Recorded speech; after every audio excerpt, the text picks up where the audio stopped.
آج میں اس ویڈیو میں آپ سے پاکستان کے 10 مشہور قلعوں کے بارے میں معلومات شیئر کروں گی۔ تو چلتے ہیں ہم سب سے پہلے قلعے کی طرف، جو کہ ہے نمبر 10 پر روہتاس قلعہ، روہتاس فورٹ۔ روہتاس قلعہ پنجاب کے ضلع جہلم کے شہر دینا سے تقریباً 8 کلومیٹر کے فاصلے پر واقع ہے، جسے افغان بادشاہ شیر شاہ سوری نے 1547 میں تعمیر کروایا۔ اس قلعے کی تعمیر 8 سال میں مکمل ہوئی۔ شیر شاہ سوری نے ہمایوں کے ہندوستان سے فرار ہونے پر حکومت سنبھالی تھی۔ سوری کے قلعے کی تعمیر کی وجہ آخر تھی کہ وہ قبائل پوٹوہار کو دبانا چاہتا تھا، جو کہ ہمایوں کے انتہائی وفادار بھی تھے۔ تو ناظرین، چلتے ہیں ہم اپنے اگلے قلعے کی طرف، جو کہ ہے نمبر 9 پر دراوڑ فورٹ۔ دراوڑ قلعہ بہاولپور شہر کے بالکل قریب ہے اور یہ قلعہ تاریخی یادگاروں اور قلعوں کے لیے جانا جاتا ہے۔ یہ پاکستان میں مربع قسم کے سب سے بڑے قلعوں میں سے ایک ہے۔ قلعے کی دیواریں 30 میٹر اونچی ہیں اور اس کا طول 1500 میٹر ہے۔ یہ بہاولپور کے شاہی کنبے کی رہائش گاہ تھی اور 1733 میں اسے تعمیر کروایا گیا تھا۔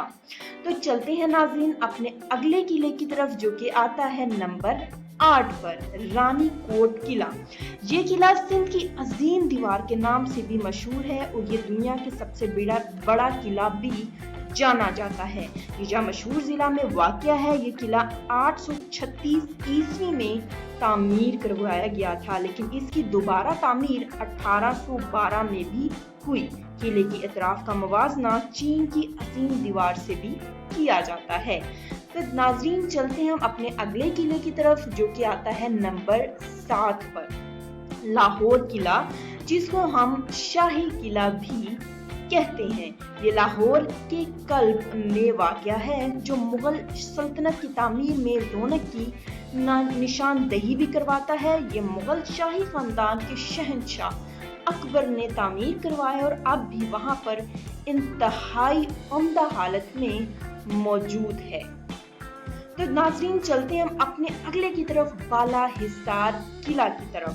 بالا حصار قلعہ پشاور شہر کے بالکل قریب موجود ہے، جو کہ 19ویں صدی میں افغان بادشاہوں کے باشندوں نے بنایا، لیکن اس جنگ کے اوقات میں اس کو اچھے اور برے وقت دونوں دیکھنے کو ملے، جس کے نتیجے میں یہ قلعہ بہت زیادہ تباہ و برباد بھی ہوا، لیکن اب بھی کچھ معقول اور مناسب حالت میں وہاں پر محفوظ ہے۔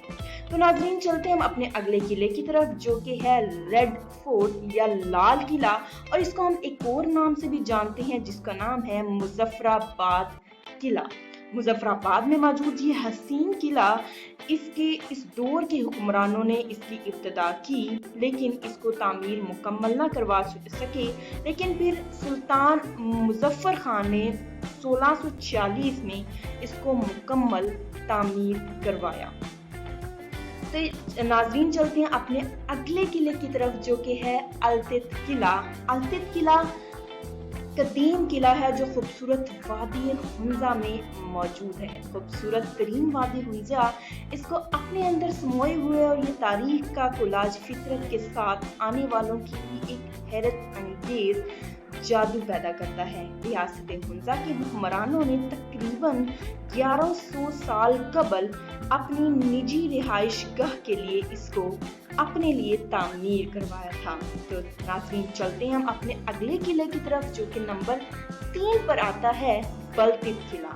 بلتت قلعہ ایک اور قدیم قلعہ ہے، جو کہ بالکل التت قلعہ کے قریب موجود ہے اور یہ 700 سال پرانا قلعہ ہے اور اس کی تبدیلی اور تعمیر کا کام صدیوں میں ہوا ہے، اور اب بھی آپ اس کی کچھ اندرونی تصاویر دیکھ سکتے ہیں جو اب بھی یہاں پر محفوظ ہیں، تاکہ ہم اپنے آثار قدیمہ کو وہاں پر محفوظ کر سکیں اور بعد میں بھی دیکھ سکیں۔